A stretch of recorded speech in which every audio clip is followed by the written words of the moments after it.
An influential group of MPs says the former chief executive of Barclays Bank, Bob Diamond, gave highly selective evidence to their inquiry into the LIBOR scandal. The Treasury Select Committee blames the bosses at Barclays for the way their staff tried to manipulate the rate at which banks lend to each other. Mr. Diamond says he strongly disagrees with claims that he gave highly selective evidence. Ben Thompson reports. This is wrong, and I'm not happy about it.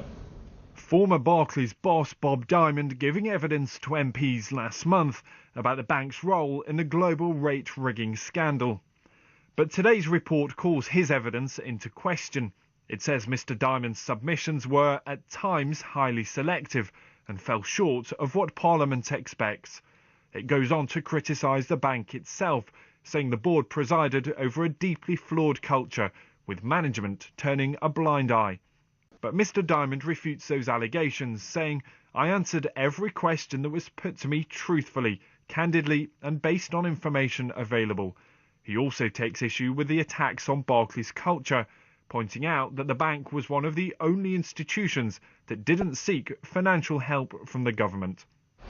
So why didn't authorities act sooner? Well, the report says regulators, including the Bank of England and the Financial Services Authority, were too obsessed with box ticking and collecting data rather than focusing on the risks.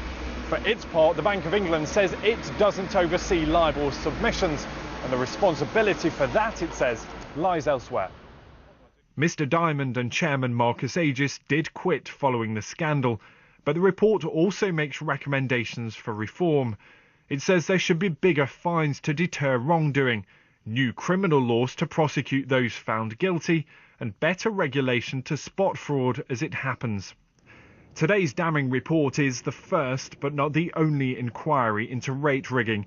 It's likely the full extent of the scandal could take many more months to emerge. Ben Thompson, BBC News. Well, Chris Roebuck is the visiting professor at London's Cass Business School. Thanks very much indeed for joining us.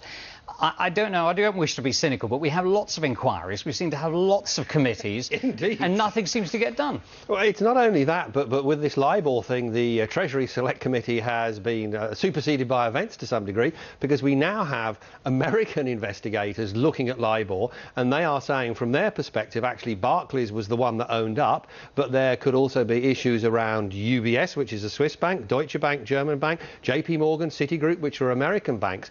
So we now have an American regulator investigating what happened with LIBOR in London. We have the Treasury Select Committee, we have the Bank of England, we have the FSA, and no doubt the EU will have something to say as well. So it's all getting slightly messy. All right, so what is the answer? Greater regulation? Greater regulation is normally the knee-jerk reaction. If something's gone wrong, we've got to pin people down so they can't misbehave again.